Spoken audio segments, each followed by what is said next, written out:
All right, and we are live. Welcome, everybody. Welcome to Wealthion. I'm Wealthion founder Adam Taggart. We are here for our monthly live Q&A. It's Ask Anything About Money, where you get to ask whatever questions you have to Wealthion's endorsed financial advisors.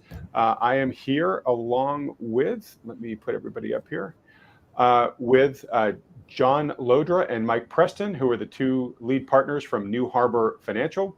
And we're also here with Lance Roberts, who is the head of Real Investment Advisors. You see them with me on this channel week after week here, giving their thoughts on where the market's going.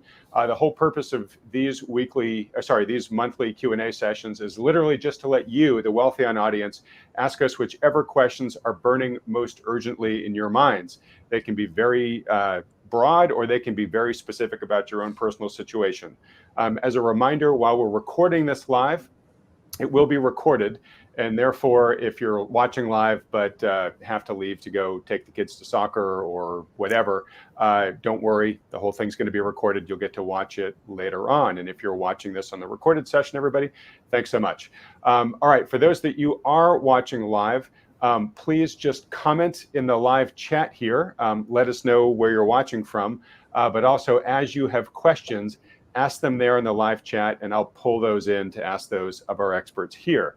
Now, I do have a bunch of questions that were pre-submitted, and so perhaps, guys, we'll start with these. Let's see here. I am going to start with this one from JJ.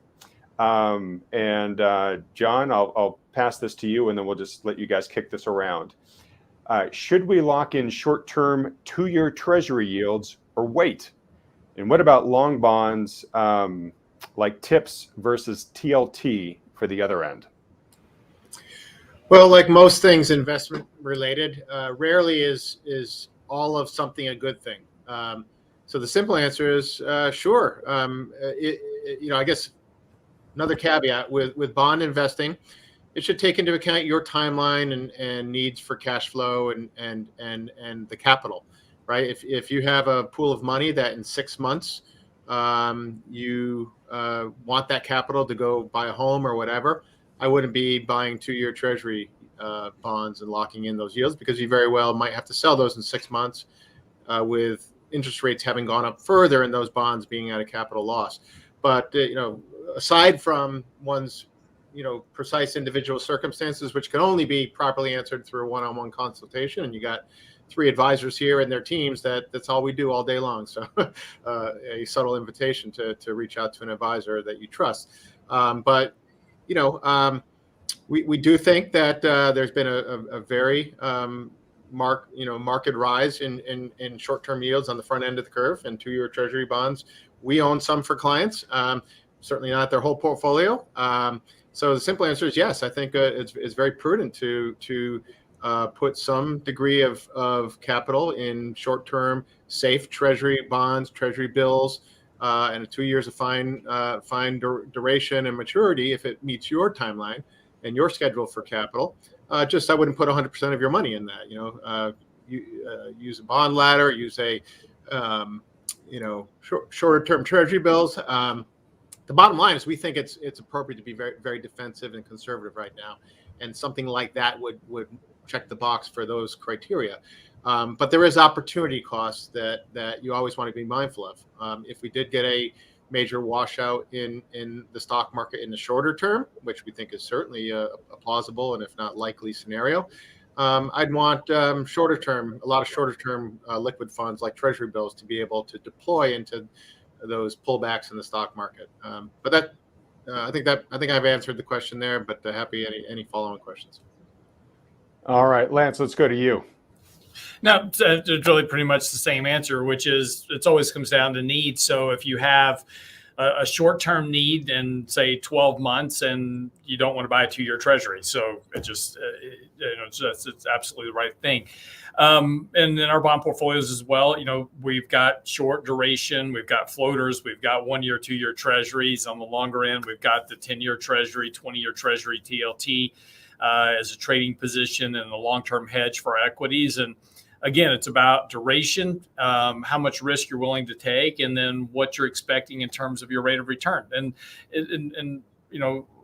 is always is important, and we've talked about this numerous times, is, people tend to do one-sided bets, right? They just go, oh, the 2-year treasuries X, and if I can get 3% on my money, that's all I really want. So they go buy 2-year treasuries, put their whole portfolio in it. Great, they got their 3% yield, and then stocks take off running, and then they're like, well, I really kind of want that return, and so then they go sell those to chase those and wind up getting themselves in a bad position. It's always about allocation and risk management at the end of the day.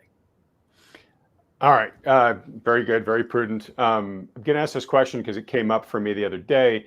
For folks that just sort of have money kicking around in a bank account, which pretty much earning nothing, most places around the country.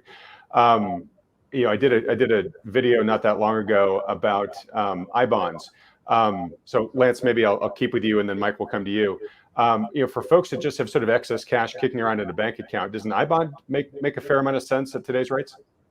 Well, it's sure, for $10,000, and of course there's variations of that, you and your wife, and tax refunds and kids, and if you've got 10 grand sitting there and you need to do something with it, and an I-bond is fine as long as you don't need to sell it. The thing about I-bonds is that all it does is just pace inflation. So everybody's all enamored with a 9% yield you're getting on an I-bond right now. That's not going to stay that way. It's going to go down towards 2 as the Fed continues to hike interest rates to quell inflation. And by the end of 2023, we'll probably be back to 2% on an I-bond. So now everybody goes, well, why do I own it now, right? So, they're fine. The bigger issue is really, why are you worrying about it? If you've got cash sitting in the bank, that's opportunity. So I can use it to buy stocks that have sold off at a discount. I can wait to buy a piece of real estate that gets discounted. Everybody's too concerned about the short-term return on money. Cash gives you liquidity. If it's sitting in the bank account, it doesn't necessarily mean it's not doing anything. It's giving you opportunity. Now, if you're going to hold cash in your account for 50 years, now you need to worry about inflation, but not over 6, 8, 12, 18, 24 months. That's opportunity cash that gives you an ability to make a greater rate of return when an opportunity becomes available to you. All right, great. And Mike, anything you want to add to what John and Lance said? But part of JJ's question there was about TLT, which I know you guys have in your portfolio as well. So if you could just comment on your current outlook on TLT. Yeah, we agree. And we have TLT as a trading position. I don't believe that we want to have TLT very long term, but we see upside opportunity in long bonds. TLT owns U.S. Treasury bonds that are greater than 20 years in maturity. It's presently around 118, it looks like. We think that TLT moves up towards the 125, maybe even the 130 range over the next maybe 6 months. And we entered that position, albeit a little bit early. We hedged it some on the way down by selling covered calls against it, and we'll very likely sell covered calls against it. Again, we're not looking for a big return in that trading idea. We're only looking for, again, maybe a move to 125 or 130. We'll see. We'll reevaluate it as it gets closer. Its potential, it's the stock could potentially go much higher than there, and maybe we'll end up holding it. But it's just a good example about how not every position is a long-term position, at least not for us. We really do view that as a shorter-term position. All right. And the last question here about TLT. And I thought, folks, I'd start with bonds just because we usually always get a lot of equity questions. I wanted to mix it up a bit here. But if CPI came in, we're about to get the CPI numbers for July. If they come in still hot, let's even assume for a second higher than 9.1, which would imply that the Fed is going to continue to lean into hiking. Would that change your thesis on TLT or not? Yeah, probably not. I mean, we have to see what the price action looks like.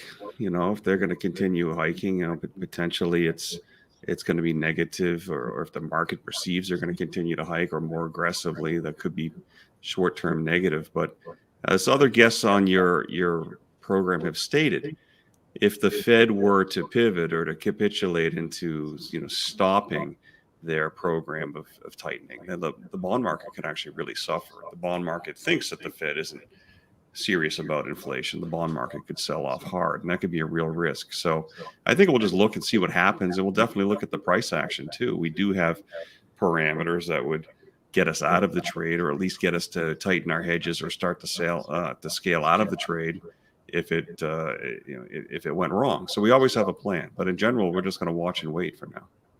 All right, and fellow advisors here on the call, I'm hearing a little bit of an echo. I see somebody is mentioning that in the comments as well. So perhaps when you're not talking, guys, if you can just mute yourself so we don't get the echo there. And Lance, I'm going to guess maybe it's coming from yours. All right, so last question here on bonds from Alice.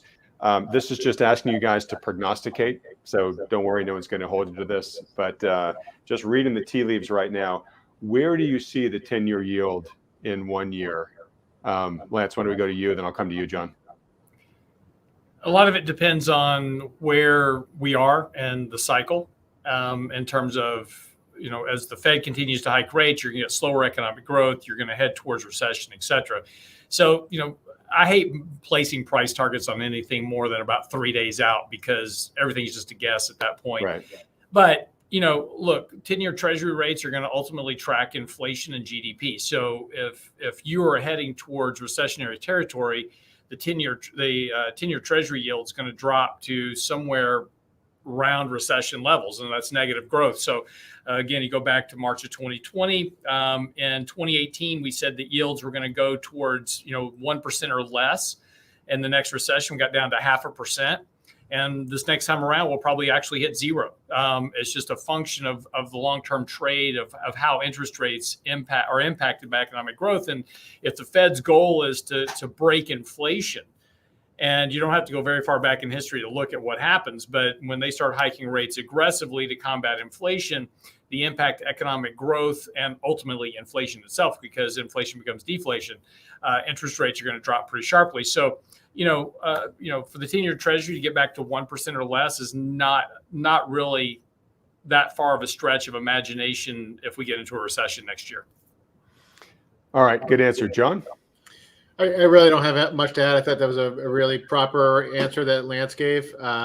So much can happen between now and a year from now in the economy, in markets, and I hate to admit it, but the central bankers can still do a lot of things that maybe don't make good sense, but they can still do them anyways. Look at Japan with their yield curve control experiment. At some point, the bond market will likely just take control of itself, despite what the central banks do. But a lot of factors here that I don't think any of us would be willing to put a strong conviction forecast on, because it's just the humility in us is there's so much can happen between now and a year from now in that market.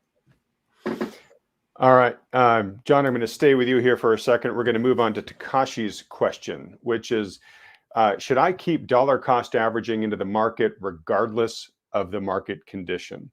So I think they're sort of asking the benefits of dollar cost averaging versus, market timing, active portfolio management. So let me give you your answer, and then we'll dial through Mike and Lance. Yep. So my answer to that would be whatever method of investing one chooses, one should go into that with realistic expectation, grounded in data and historical context as to what the likely result over the horizon that one has is to be. And if that horizon is 40 years, that's fine. If it's a year, that's also fine. But just understand what your horizon is and what the likely realities of the markets are over those horizons, given where we are in valuations, given where we are in the credit cycle. We've had 40 years of declining interest rates. We're seeing just the early innings of that trend reversing. Putting a point on it, we have very strong conviction that markets will be significantly lower than where they are now at some point over the next handful of years, if not months. So dollar cost averaging is one way to hedge your bets, I suppose, but the probabilities of some of the early dollar cost average entries, while they may be positive in the near term if markets continue to rise, there's I think a larger probability that they're going to be underwater in a period of time. So I don't mean to skirt the question, but any investment strategy has to be, I think, practical and truthful with oneself and the realities of the data as to what the likely outcome is. The problem with investing in this stage of markets where valuations are still near record highs, they've only been slightly higher over the last year or so. We're still eclipsing the 2000 tech bubble peak. We're eclipsing on reliable metrics the 1929 market peaks. And we all know what happened there. Massive capital loss and destruction, even if things went higher in the short term.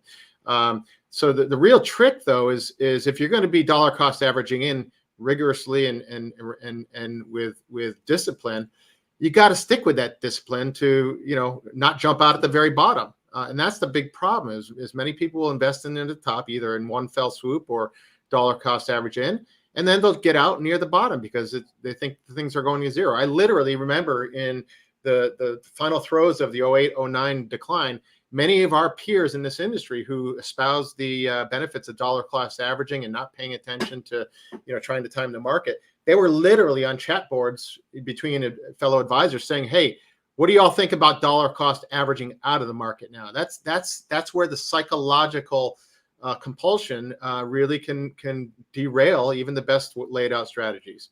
Our approach is not to dollar cost average in at these nosebleed valuations, but it doesn't mean that it can't be done so long as you have reasonable expectations and the discipline to stick with it if we get a major decline like we think is quite likely.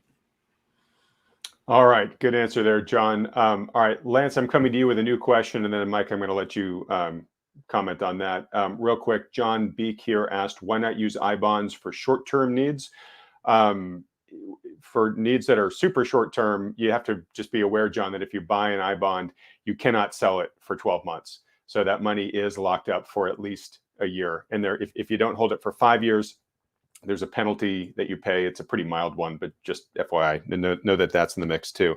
All right, Lance, if you've got anything to add about dollar cost averaging, well, let me see. Do you have anything to add on the dollar cost averaging topic? Oh, 1 sec. I got to unmute you here. Okay. Go ahead. No, what John said is absolutely right. First of all, dollar cost averaging is fine if you've got 30, 40 years to your horizon. Okay. Just understand this one thing is that if you invest $1 during a bear market, you're destroying the value of that dollar. The whole point of investing is to invest capital when there's an opportunity present that we can capitalize on that investment. That's why we call it investing. And so if I invest $1 at the peak of a bear market and I keep dollar cost averaging all the way down the bear market, all I'm doing is taking good capital and destroying that value. Yes, I'm buying assets, but those assets are still depreciating. So one thing to consider is instead of dollar cost averaging is to lump sum invest instead. So in other words, pick your spots, save up your cash. And when you're fairly convicted, and look, you're going to miss the bottom ultimately, but when you're fairly convicted, the market has bottomed, is turned up, and is beginning to improve. Fundamentals are in line, like John said, and things are back to where your risk and your reward, is much more tilted towards that reward factor. Put all that cash to work at one time. I mean, back up the trunk and dump it in, but that way you've preserved all that capital. Dollar cost averaging is fine. Again, if you have a very long-term time frame, but you're going to give up a lot of potential gains over time. We run some analysis every now and then and look at long-term time frames and look at dollar cost averaging versus lump sum investing versus active management. And there are a ton of mutual funds, as example, that have done phenomenally well, have far outpaced returns of the average index over time because the asset managers avoided those big declines in markets. And they're not hard to find. You just have to do a little bit of homework and a little bit of looking, but just understand that bear markets are destructive of capital. And that's the thing you're trying to avoid. All right. So it sounds sort of like what you're recommending, Lance, so sort of dollar cost saving, right? Which is you're just squirreling away on a consistent basis. And then you've got a set of parameters that you're looking to judge whether the market is attractively overvalued or undervalued. And when it's undervalued, then you shift those chips onto the table. It's called investing. Okay. Yeah, it is. All right. And folks, if you don't feel that you have the right experience to know when, the warnings, the dashboard of indicators are blinking green to put your money in, that's what a good financial advisor does. So you have full control over your ability to earn and save, but you might want to partner with a financial advisor to help you know when to take that cash off the sidelines and put it in. All right, Lance, I'm going to stay with you for this new question, because this does highlight a difference between your firm and the New Harbor firm. And look, you know, we want to have variety and choice for people here. But this is a question from Pecos, New Mexico. I hear from multiple sources that the old 60-40 stock bond allocation won't likely work any longer. What's a reasonable asset allocation mix now? So I believe, Lance, that your firm is still sort of 60-40. So maybe you can talk about some of the pros and cons. And the New Harbor guys, I'll let you talk about kind of how you structure your portfolio here. Yeah. I don't know necessarily if there's a winner or a loser, and this guy's just saying he heard something. So Lance, I'm sure you have your own opinion on this, but if you could basically just describe for people your individual approaches and why you use them. Yeah, well, no, and so it depends on, a lot of things. First of all, we have multiple allocation models. So 80-20, 60-40, 40-60, 20-80. And all of them, these allocation models are important because they tie to the risk, as we were talking about a second ago, risk versus reward. And so if somebody's done a good financial plan, they understand what their return needs to be, then we structure a allocation mix to generate that rate of return. There's an important thing to understand about risk. And I'm going to get to the question about the 60-40 here, but just one second. There's a very important thing to understand about risk is that if I I go to my advisor and I say, look, I want a 4% rate of return, right? I go to John. I go, John, give me a 4% rate of return. And John says, I can do that. Awesome. And so he builds a portfolio that generates for me a 4% rate of return. Good job. But I'm a little greedy. Market's been going up. So I go, John, give me a 5% rate of return. Well, that doesn't sound like a whole lot, right? 4% to 5%. That's a 25% increase in the rate of return the portfolio has to generate. So John has to restructure my portfolio to generate an additional 1% return on an annualized basis. Again, doesn't sound like a whole lot, except for this little problem. The amount of risk that I have to take to generate a 1% additional rate of return in my portfolio almost doubles. And there's an exponential increase. The more risk the more return you want. It's not an equivalent increase in the amount of risk that you take. Now, what is risk? Risk is how much money you lose when something goes wrong. So, this is why it's crucially important to understand when you're building your allocation model, building your return structures, that you have identified what that return needs to be and don't take on additional risk in order to generate that return. Let me give you a really simple example of this. We were talking about 2-year treasuries earlier, right? So I can go out and buy a 2-year treasury right now, get almost a 3% rate of return. If I run a financial plan and my financial plan says, Lance, if you have a 3% rate of return for the rest of your life, I'm going to buy 2-year treasury bills, put it in my account, I'm going home, because that's all I need to generate. Anything I go to generate a rate of return above that level, I'm increasing risk. What is risk? That's me losing capital. I don't like losing capital. That's not the goal of investing long term. So it's important to have this reality in place that when you go to build an allocation model, why you're doing it relative to your rate of return. Now, to your question about 60-40. No, I will almost bet you money that a 60-40 allocation is going to outperform the S&P 500 over the next 5 years. And the reason for that is as soon as the Federal Reserve breaks something, money's going to flow from risk into safety. Those euro dollars that are sitting out there in global abundance are all coming into U.S. treasuries. That's going to drive the 10-year treasury rate down to somewhere between 0.5% to 0%.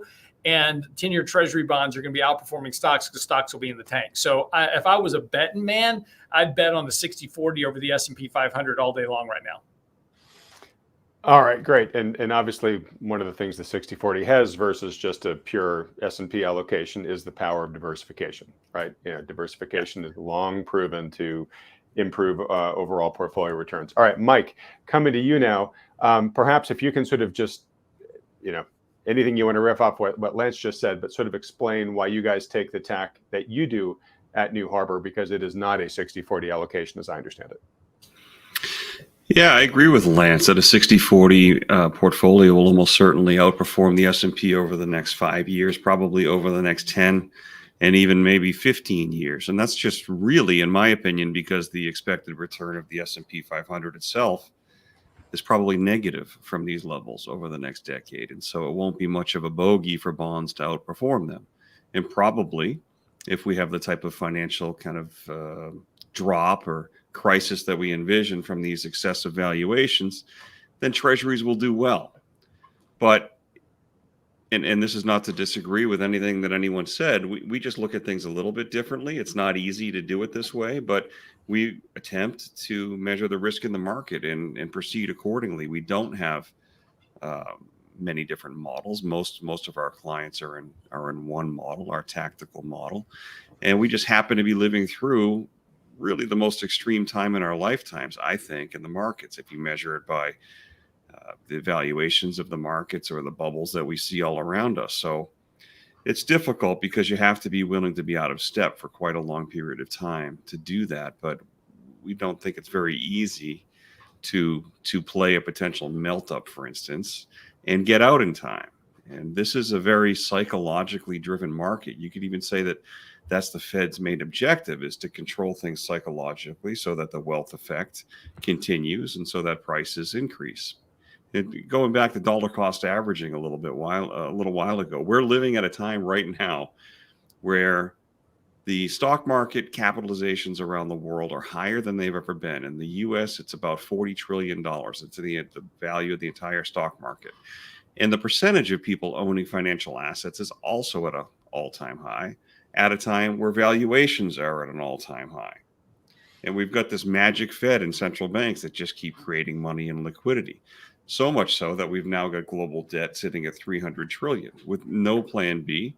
All we can really do is accelerate the pace of debt issuance. So there's a lot of risk here that we want people to know. So dollar cost averaging does indeed work over a lifetime, particularly if you're young and you don't have a big pile of money to start with. It doesn't really matter so much. Just invest your money passively and do it for a lifetime. But when you're at a point where more people in the world own more percentage of stocks at the highest valuations on record, there's a big problem. So yeah, 60-40 is certainly better than 100% stocks, but we would say that we'd like to see people as low as possible. Our exposure right now is pretty close to zero net. We try to tell people to get down below 30%, but our right now, our approach is different. We're not afraid of being wrong for a while. But we're at one of those extreme points in history where we're not afraid to do that and stay wrong for a while if we have to. All right, great. Okay, I'm going to start, just because we've still got a bunch of questions and new ones are coming in. I'm going to start just directing a question to one person, and then I'll do another question to the next. But if you're that second guy, if you've got something you want to comment on to the guy just before you just answered, just chime on in here. John, coming to you. This is a question from someone named John. Warren Buffett said that diversification is a protection against ignorance. That was a quote. Is identifying a few good companies a strategy of the past? Is it better just to follow the flow of money since the market is so inefficient anyways? I'll let you answer that, but let me just try to predict your answer here, which is, yeah, following the flows of money probably worked great over the past 10 years, but we may finally be moving back into an era where you actually have to do the Buffett-esque, homework of picking the right company going forward to be successful. Meaning, kind of a shift from passive to active we're going through here. Go ahead. Yeah, a couple of things. First of all, I'll point out that Warren Buffett has been very vocal to average investors about, hey, don't try to time the market, invest in an index fund. But ironically, Berkshire Hathaway, his investment company, is anything but that. Yes, certainly they invest in companies and hold them forever in their words. But they also, from time to time, when markets get extremely overvalued, they build up their war chest of uninvested cash. And they have had record levels of cash in recent years. I think pretty much the saying, watch what they do rather than what they say is apropos here.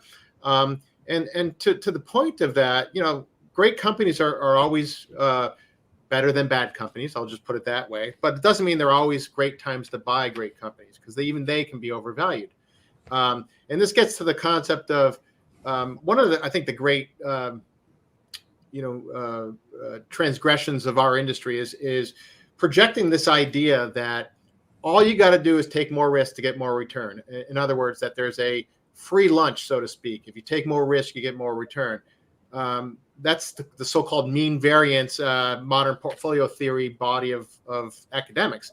In practice, there are times where that doesn't work. And in fact, we don't have to look too far back in history to find examples of that. The reality is it's not a flip of a coin that the market's just as likely to go higher as it is lower. There are times where absolutely, by any number of objective metrics, the coin flip is heavily weighted towards durable downside and not upside. That doesn't mean it can't go up the next day or down up the day after that. But in terms of certainly from a passive buy and hold investor, there is a heavy probability, in our opinion, that the coin flip is there's going to be much lower markets ahead than today, even if they go higher in the short term. So there are times and places to be buying certain investments. Even good companies deserve to be nibbled on, not loaded up on, because there'll be likely better prices to be buying those. Look back to the COVID dump in March of 2020. There were some companies, blue chip companies, that were trading like penny stocks just because of how severe the prices got pushed down. Yeah, great time to buy those companies, but not nearly as great a time to buy them right before 30, 40, 50% decline. All right, great. So Lance, we got a question here from Jim. The Fed, is that the only thing that matters at this point, or is there more nuance? For right now, it seems to be the Fed only matters. By the way, just real quick, Warren Buffett is 5 stocks make up almost the bulk of his entire portfolio. So I don't know about diversification, but one of which is Apple, right? Exactly.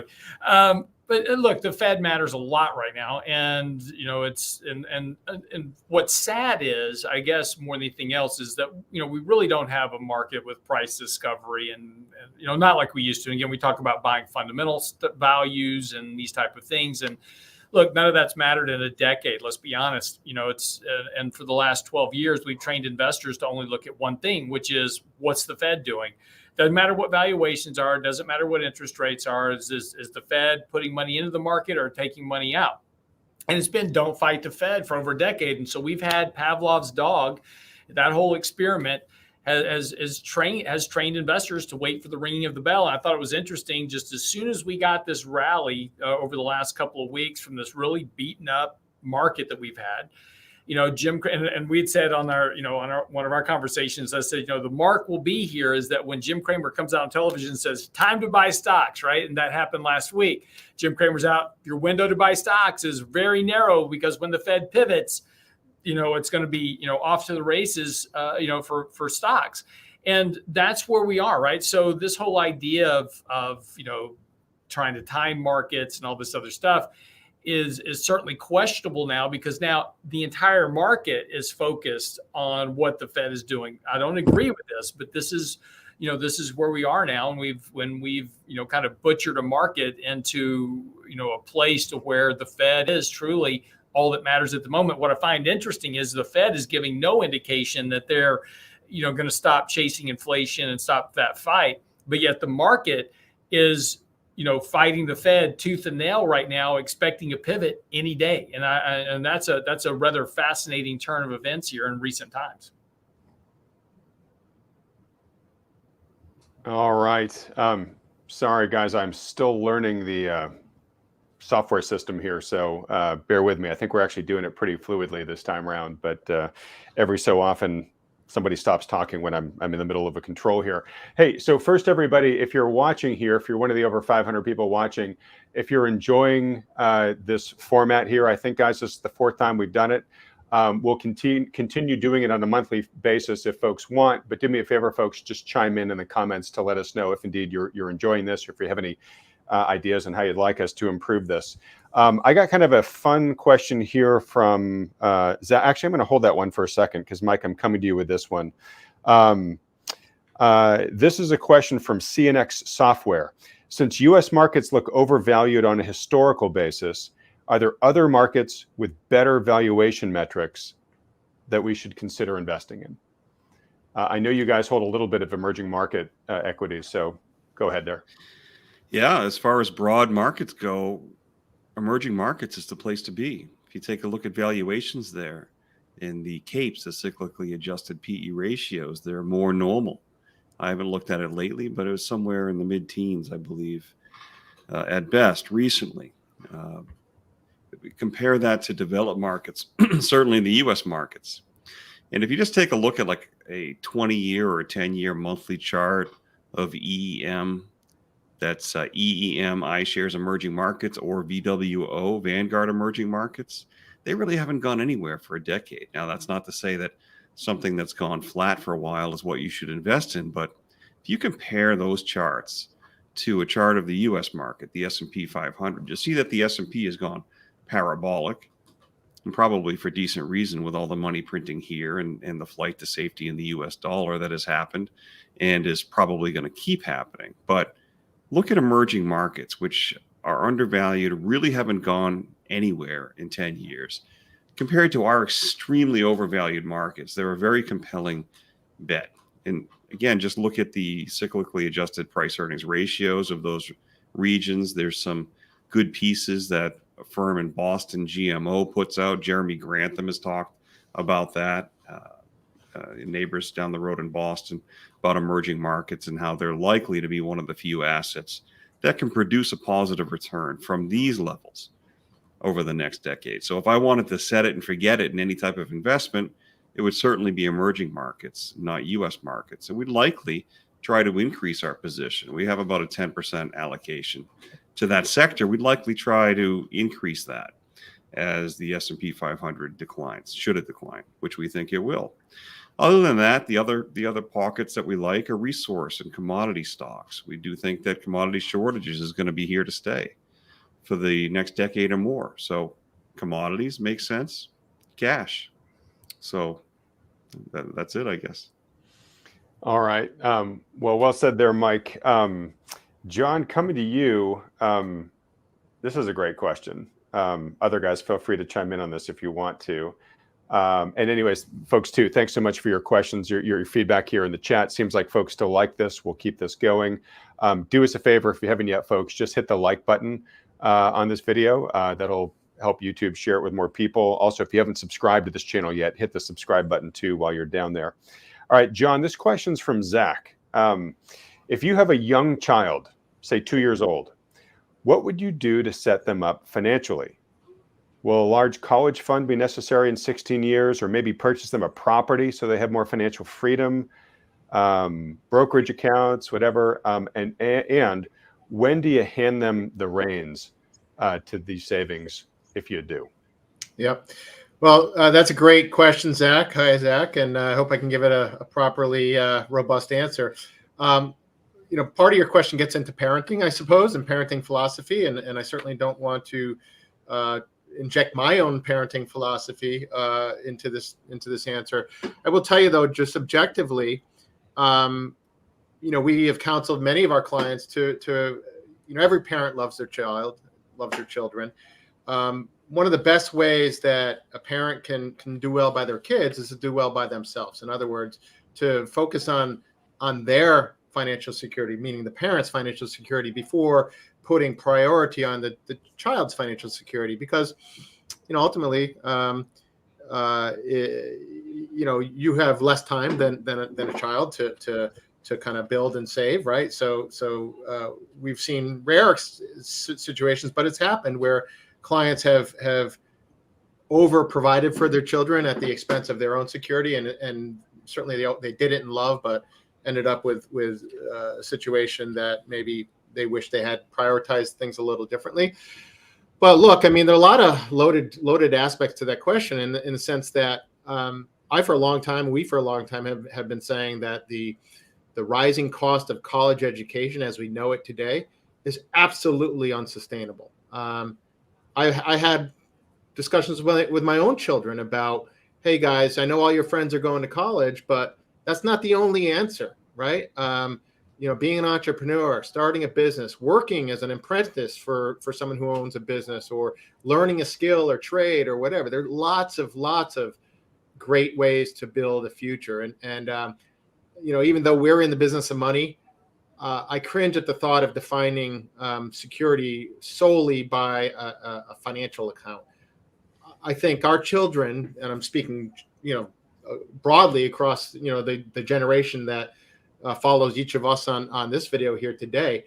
I think if I could want one thing for that generation, is not a big bank account when they're 10 years old, but a set of skills and emotional resilience and confidence and modesty and contentment in simple things. Those are the things that I think are really important.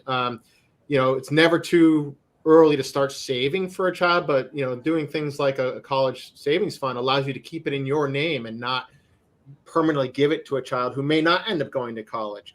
So saving for oneself and creating a financial security for oneself is usually a better way than putting overemphasis on saving for a child. And as to when to turning over the keys for any amount of money to a child, certainly while they're a minor, they don't have the legal ability to manage money in their own name. There's got to be a custodial person managing it for them. When they reach the major age of maturity, certainly they can have ownership, but many people choose to put it in trust so that the child can have access to capital at certain milestones for certain purposes. And it really, again, gets down to a very personal parenting philosophy, but also the realities of a family and a child. Some children are maybe more responsible than others, and it's not, kids are supposed to be kids, and most kids are irresponsible. I know I was when I was a kid, but saving broadly for oneself, I think, is the best strategy, and no harm done saving in a college fund, for example, but don't make it the priority that comes at your own expense. Sorry for the rambling answer here, but it's a convoluted kind of set of conditions, I think, that go into that decision. No, I thought it was a great answer, and I think it underscores again the value of working with a good financial coach, right? Which is somebody who's not just making buy and sell, helping you make buy and sell decisions for individual, financial instruments. They're giving you counsel about how and why to do this given your life goals, and that's really what you guys all are as advisors. Is you are people's partners in helping them both define their life goals, but then come up with a plan to reach it, and then you're helping them execute that plan along the way. I really liked what you said, John. As a parent, I totally agree. Sort of with all of those non-financial, elements that you want to instill in your children in terms of emotional resilience and humility and modesty and all that type of stuff.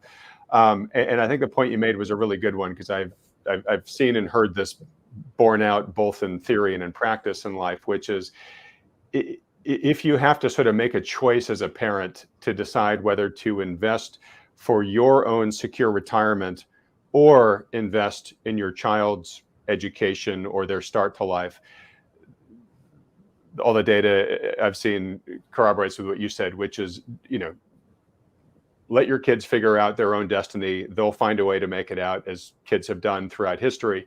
What you want to do is make sure that your elder years are taken care of, and what you want to try to minimize is you having to boomerang back as being sort of a financial obligation and drain on your children if you had the opportunity to prevent that, right?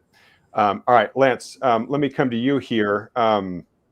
So basically this question from Vital Signs kind of boils down to, will the housing market really drop across the U.S.? Like, is this all just sort of talk, or are we actually really going to see a material housing correction?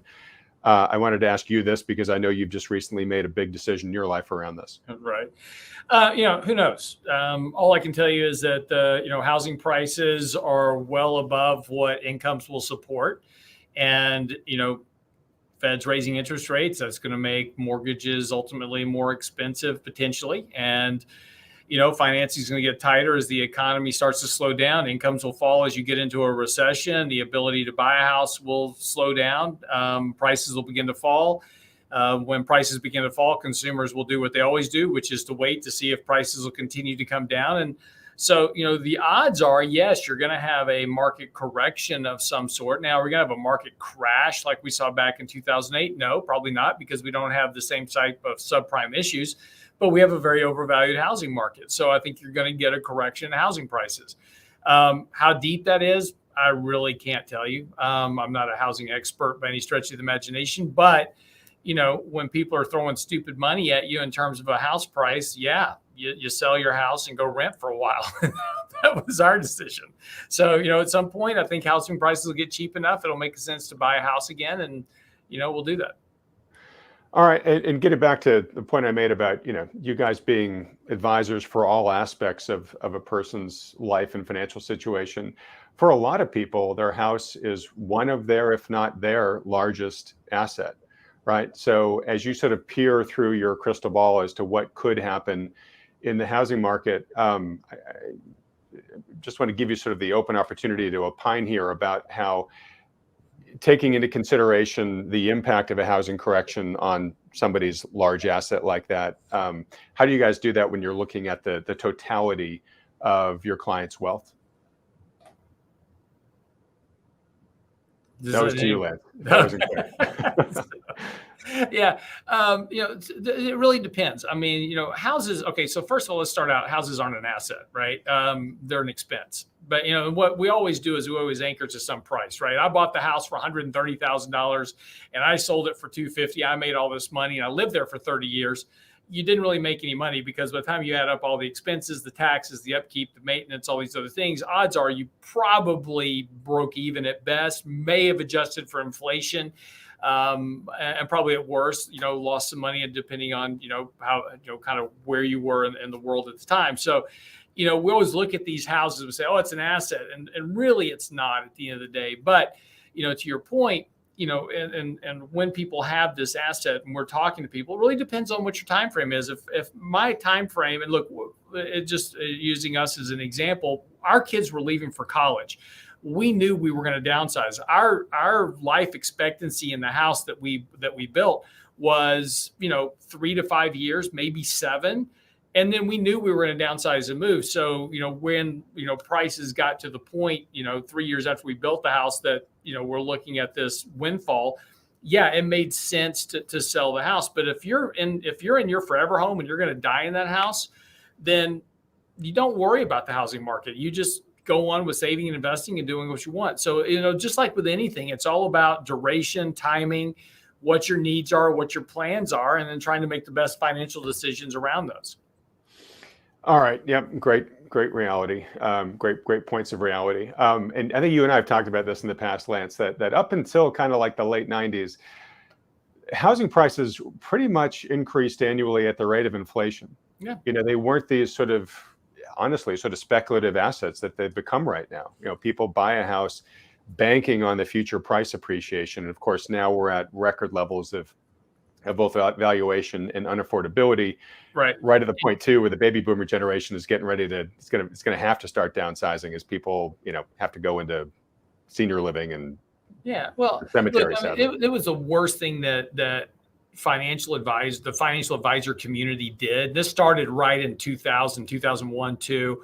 Alan Greenspan came out and said, everybody needs to afford a home. And we started adjustable rate mortgages. And that was when the media really took off on the financial advisor side and says, oh, it's an asset. And we turned it into this asset approach, right? So now it's like, I got to buy a house and it's going to run up in price. It's going to make me all this money. And then I'm going to do really great things with it. I'm going to start extracting capital out of it every time the price goes up and, go spend that capital on trips and vacations and other stuff. And we started treating them like an ATM machine. And this has just led to one problem after another. You didn't have any of this. If you realize we had none of these problems going back pre-2000, we didn't have, college tuition out of control because the government wasn't involved in doing it.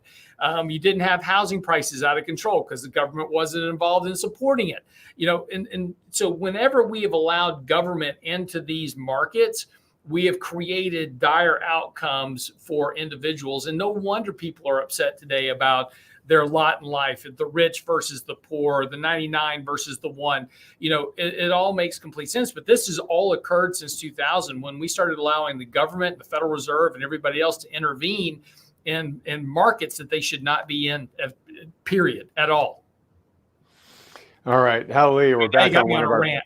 Yeah, we're back on one of our famous rants here. The point I wanted to end with here, and feel free to disagree with me here, but is that what housing used to be right, back up until the late 90s, it was more or less a forced savings vehicle, Yeah. right? It just sort of forced you to build equity. So at the time in your elder years, when you went to downsize, you could take that equity and fund a good chunk of the rest of your life. Given where interest rates are going and the fact that housing prices may be topping out here and whatnot, do you see that we could potentially be heading back to that world where housing isn't this sort of guaranteed rocket ride of return on equity, and it's really just more of a forced savings vehicle? Maybe, but I mean, you've got to change attitudes, and we're a long way from getting that done right now. I mean, look, just this recent rally in the market over the last 3 weeks, it's already all the meme stocks are coming back into vogue, right? So everybody's just chasing the same assets they were chasing before. Why? Because we're all hoping on the Fed to come back around and pivot and support markets. What changes attitudes and psychology is those events in history. And John alluded to this earlier when he was talking about valuations. And when you go back in history and look at moments in history where people were, basically devastated through some type of financial event, whether it was the crash of 74 or whether it was the crash in 29, people that went through the crash in 29, they never went back into the financial markets. My grandmother, when she passed away, had money in pickle jars underneath her mattress, right? Because she didn't trust banks, because banks had all fell back in 1929. But when you have those events that change psychology, that's where you get a change in behavior. And right now, since 2000 in particular, and particularly since 2008, because of the Fed interventions, the psychological change is now the Fed is always going to bail stuff out. So until we get to the point that the Fed fails to bail something out or can't bail something out, you're not going to get a change in behavior. All right. Yeah, probably true. And to your point, it's going to take like a traumatic event before people change their mind here, and it's just a matter of, okay, how bad does it need to get before people are willing to look at housing differently? And the interesting thing is we may not have that long to wait, given what's going on in the housing market, but who knows? All right, Mike, coming to you. I had a lot of questions here about gold. I wanted to sort of save them near the end, just because I didn't want to make this completely gold centric. But the question is for you: is historically silver and gold have dropped during a market correction and then gone up? If this bear market is going to continue downwards here, do you expect silver and gold to drop accordingly along with it, or do you think they'll buck the trend? I'm not sure I'd be willing to make that bet. Gold has been relatively disappointing the last couple of months as it pulled back from 2000 down towards 1700. But I'm looking at a chart of gold right now. On the monthly chart, it actually strongly rejected off that 1680 area about a month or so ago. And it's right back to kind of the apex of the triangle that it's been tracing out for the better part of the last 2 years. I don't think I'd want to make that bet and be out of it. Our strong suggestion is that people have a core position in gold and silver, maybe something like 10% of their investable assets. It still looks to me technically sound. It certainly is fundamentally sound in our book. Inflation, although probably will tame some from here, will stay persistent over the next bunch of years. Presently printing around 9%. I would expect it within a year or so to come down to 4 or 5%, maybe stay there for a while, maybe even drift lower, but it's going to be a lot more persistent than it was. And ultimately, gold, if you really take the long look at it over the last 20 or 30 years, it's performed better than just about any other asset, including many stock markets around the world. I don't know the exact number of its return versus the S&P, frankly, since 2000, but it's probably pretty competitive. It may have even outperformed the S&P since that time, since the turn of the century. So it still looks very good. It's been very resilient. It had a strong bounce off that 1680 level. It's a good place to add if you've got none. It's a good place to establish a position, to add, get yourself up to maybe 10% if you don't have that. And I don't think I'd want to believe that it's going to drop if we have a bear market. If we have a bear market, if it's a relatively orderly bear market, I think that we might see a flight to safety into gold. If we have a deflationary crash, then all bets are off. And we could literally see gold go down a few $100s, but would likely rebound quickly thereafter. as there'd be very few places to hide. So I think I would just want to hold it here. All right. So it just sounds like you're corroborating with Lance that at some point something's going to break and capital is going to seek safety. And it seems like you think gold is one of those areas for safety that capital is going to go into, and everyone sees you not. It's nice to say, I see you nodding here, and everybody can actually see you, and they can believe me that when I say that it's really happening. Yeah, well, it's real important though. Just watch real yields, because real yields will tell you everything you need to know about gold. Great. So, and for everybody, real yields is nominal yields are the yields that we see, on the market tape, and then you subtract the inflation rate from that. And right now, in many cases, real yields are negative, right? but we're seeing, like, we use 5x5s, so that yield has actually been rising, and not surprisingly, gold has been coming up with it. So there's a fairly decent correlation to real yields, which also, to Mike's point, really reflects what's happening in the economy. So if we begin to see that real yield pick up, gold should do well. All right. And sorry, Lance, just because you said it, can you describe what a 5x5 is? Oh, 5-year treasury yields and 5-year inflation expectations. Great. Thanks. All right, John, building off of Mike's answer, Padraig asks, are we entering a new commodity super cycle? And I suppose if so, how would you guys plan to position for that if you agreed with it? I do believe we are in the longer term sense. Commodities have pulled back quite viciously in recent weeks and months, and that's a lot of cross currents there. The rising real yields, the rising nominal yields, the fear of demand destruction, the evidence of hiring slowdowns, things like that. Consumer spending, showing some weariness. Yes, spending's been robust, but it's also been massive amounts of credit card expansion, things like that. So over the next decade, I think we're going to see strong upward moves in commodities across many sectors, many categories. Near term, I think it's still a little bit murky here. We've had a pretty vicious sell-off here, and the near term can be very much affected by things like further rate increases by the Fed, evidence of demand destruction by consumers are feeling it in the pocketbooks, no doubt about it. Despite maybe gas prices coming off a few cents at the pump, it is a tough market out there in terms of people being able to afford the basics of living, and I think that's going to have a persistent demand destruction kind of element here. But again, we are living in a finite world, and many resource stocks have been brought right to the brink. Combine that with a lack of investment in new resource production. Gold miners, many other types of miners, many oil producers have scaled back dramatically their new investment. So we have, demand, even declining demand in the face of declining supply could be a recipe for, very, very pronounced moves higher over the long term. So I think kind of like inflation, it may come up, it may go down, but we think we're in a phase where it's likely to be persistently higher than it has been over the last decade. I think the same thing I would say with commodity prices, whether it's food, basic materials, energy, precious metals, all those things we think are going to be strong, fundamental plays for the next bunch of years. All right, thanks. Good answer to a very broad question. I just literally came to this interview here from an interview I was recording with Jesse Felder, who talked a lot about his very bullish outlook on commodities. They're back to being at kind of a near record low in terms of the S&P to commodities ratio, to their valuation ratio to stocks.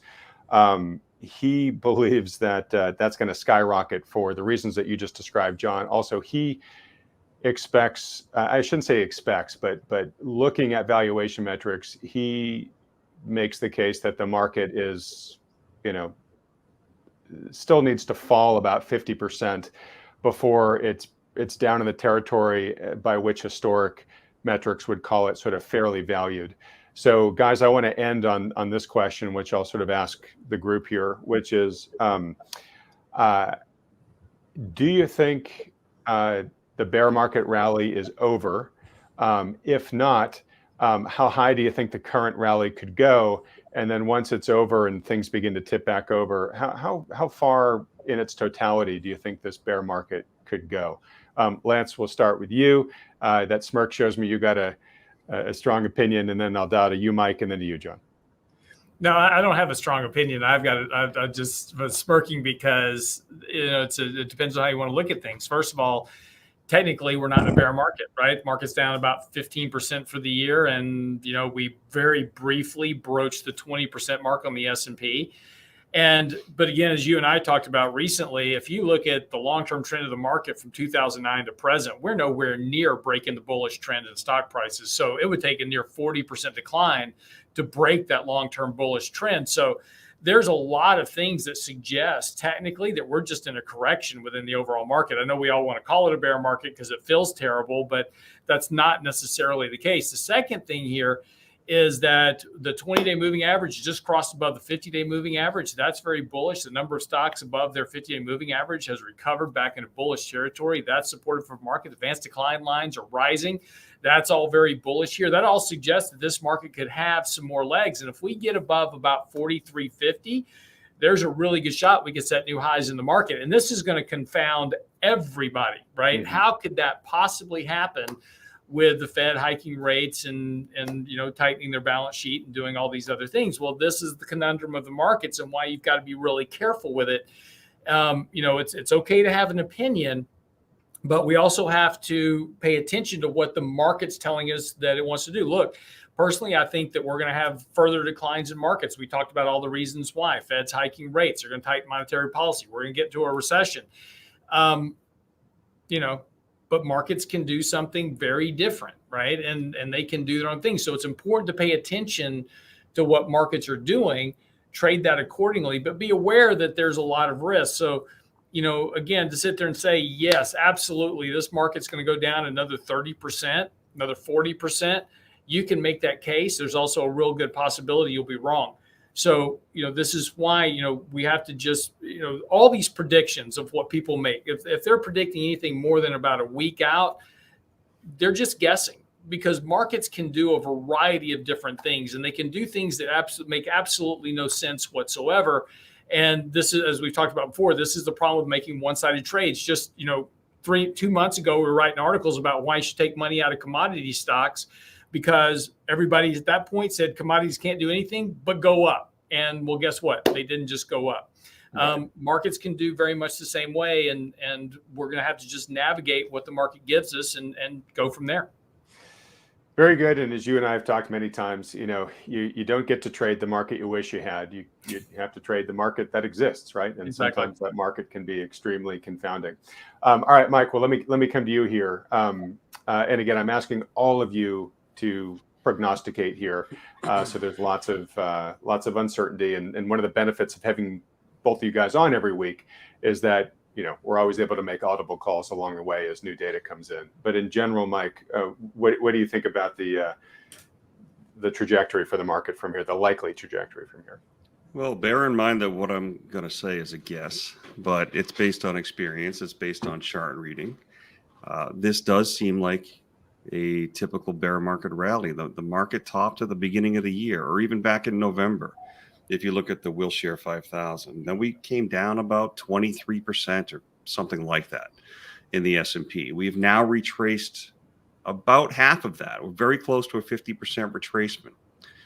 And predictably, in this kind of wave up, everyone gets bullish again. And as Lance pointed out a little while ago, meme stocks take off again. And well, it's right back to the new bull market. And frankly, we could have a final melt up like another one of your guests has said. And we really can't predict that at all. But you asked me to guess. And so my guess is that this retracement is ending right around here, very, very soon, maybe in the next week or so at the most.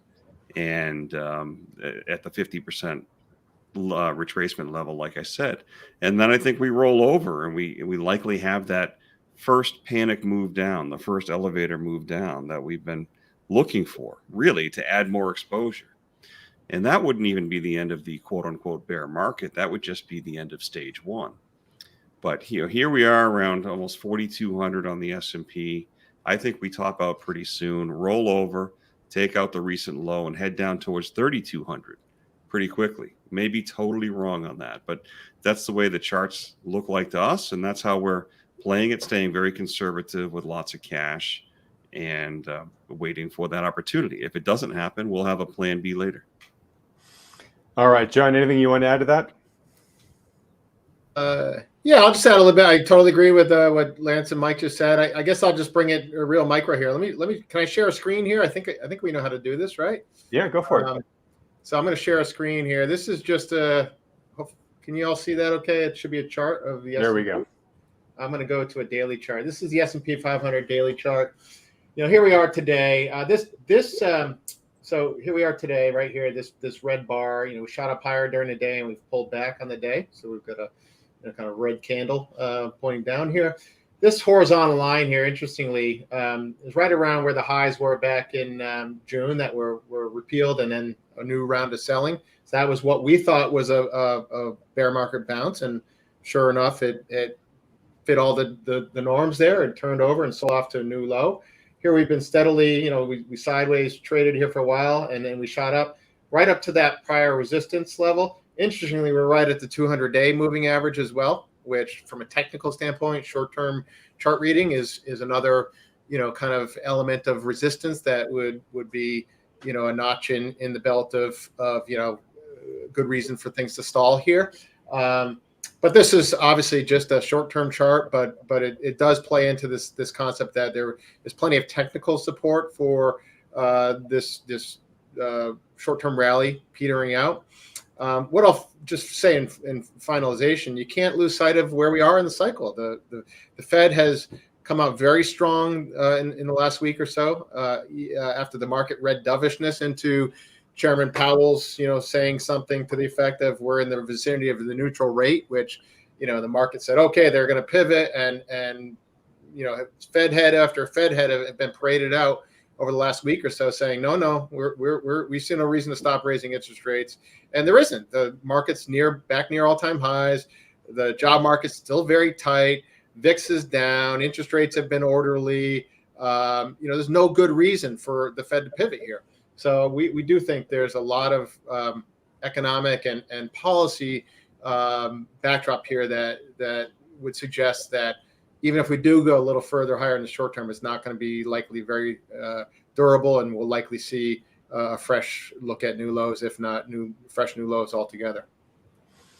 All right, thanks so much, John. All right, guys. So I want to give each of you just sort of any parting counsel you might want to share with folks here as we wrap up. Real quickly, I just want to do this question first, which came from a user named Adam, who is a 26-year-old. And he's saying to me, hey, Adam Taggart, you constantly harp on the importance of having a professional advisor or fiduciary. I save about 50% of my income, but I've got less than $200,000. And it's really hard for me when I go talk to all these different investment advisors. They don't want to talk to me because I've got too little for them. Where do I start? So I want to recommend to Adam and to anybody else in this position, still fill out the form at Wealthion.com. Very short form that connects you with the financial advisors that you see here. I know that the fellows at New Harbor, they actually do have a minimum. I think, guys, you can correct me if I'm wrong, but I think it's about $250,000 minimum. And it's just because we've sent you so many leads over the years that you guys have had to put that in place just to sort of not drown over it. It's a big reason why we brought in Lance and his firm, was to kind of help out with that volume. But you guys will still talk to people. You do this as a public service. And Lance, I know that your firm actually has a solution for people below that threshold, which I think is much better than what they're getting from alternative services. But just being real honest, if they have capital over that threshold, you can do a lot more for them with it. But you give them sort of a streamlined sort of set of options for $250,000 and less. Let me just give you 30 seconds to talk about this before we wrap up. Sure. No, I mean, yeah, we have a solution for everybody. We have a digital platform that we put in place. It's our same models. It's our same, portfolio structure. We handle all the trading for it, and you get exactly the same portfolio management that you're getting, with our private wealth side. But once you and we actually love small accounts, and we love people like Adam that are aggressively saving and doing the right things. We love to help people like that. So yeah, absolutely. And then once you can kind of move above that threshold of where he really needs private wealth management, where you're doing all the financial planning, the estate planning, insurance planning, all that, then it's kind of farm team, right? You move from the AAA up to the majors, and we move you up the ladder. Fantastic. All right, guys. Well, look, thanks so much for giving it another hour, folks. We could easily go another 2-3 hours here. That's why we've made this a monthly recurring segment here, because there's no way we can get through all the questions just in one sitting. I hope you guys have had a good time with this. Again, let me know both in the live chat here, but also if you can, let me know, put a comment down and just letting us know, how you like this series. Again, if you have any suggestions for improvement. One, because that feedback, we do listen to it. Two, if you leave a comment, it actually does help with the YouTube algos here. Advisors, again, thanks for giving so much of your time this month. John, let me start with you, and we'll just dial through any parting bits of counsel for folks who are trying to navigate the market that we're in right now. Just be alert, ask questions. Don't believe in blind faith. These markets don't deserve blind faith right now. Folks that we talk to, and I'm sure many of the folks here today, they've worked far too hard for their financial assets to, kind of put blind faith in markets where they are right now. We just really want folks to exercise caution. We do think there'll be better times to invest, and questions like this, we thrive on this. It helps us stay on our toes, make sure we're looking at things from all angles. The worst thing we can do as financial advisors, investment advisors, to get stuck in our own, kind of echo chamber, if you will. So we thrive on great questions like we've had today, and we welcome them from our clients and our prospective clients. So I appreciate everybody being here today and giving us a chance to talk about the things we spend our days neck deep in. Thank you. All right, Mike. Not much to add there. Just stay patient, stay safe. Talk to somebody if you need help. Talk to a professional. You're not going to miss out on much by staying patient and staying liquid. That's it. I enjoyed it very much. Thanks. All right, Lance. Look, I agree with everything John and Mike just said. Look, the bottom line is look, this is going to be a really challenging environment going forward. The Fed is tightening policy. They are hiking rates. They are combating inflation. There's no sign they're going to back off of that. The risk to the market is to the downside, particularly with valuations, et cetera. So, it's important to remain nimble, have cash, and pay attention to the markets. And, every day, if you go to our website, realinvestmentadvice.com, we publish a daily commentary that has a market trading update. We tell you what we're looking at in the markets, what to expect, where the risk reward is, to try to help you navigate a little bit better. You can also subscribe to our weekly newsletter that goes through what we're doing in our portfolios, et cetera. So at least it gives you something in between these monthly meetings that you can say, okay, well, look, there's some risk here. Here's some things I need to be paying attention to. Because look, this is going to be a really challenging market over the next months and quarters as we go through this, because there's a real risk here that things get markedly worse before they get better. So yeah. All right. Well, thanks so much, everybody. Thanks so much, everyone, for watching. So we'll do this again next month. We try to do this at the beginning of every month. We try to do it the first Monday of every month. We kind of missed it in August, but hopefully we'll hit it in September. And in addition to seeing next month's version of this Q&A, obviously you're going to see the new Harbor guys and Lance on with me weekly with the general interviews that we do here on Wealthion. And just to give you guys a little sneak peek, we've got some great interviews coming up. Like I said, I just recorded one with Jesse Felder. Fascinating interview, especially if you're into the hard asset side of things. Tomorrow, we do record one with Michael Pinto. That'll air later on in the week. Michael's a perennial favorite of many of you. But then I haven't shared this with anybody publicly yet, so you guys are the first to hear it. The following week, I'll be interviewing Kyle Bass, who I've been trying to interview literally for years. but finally just had the good fortune where he agreed to come on the program. So that should be a big coup. So anyways, folks, hopefully that's exciting to you all. Thanks so much for watching, everybody. Again, before you leave, just help support this channel by hitting the like button, then clicking on the red subscribe button below. Mike, John, Lance, thanks so much for your time. Everybody else, thanks so much for watching. Thanks so you. much, Adam. Enjoyed Good to it. see you, Lance.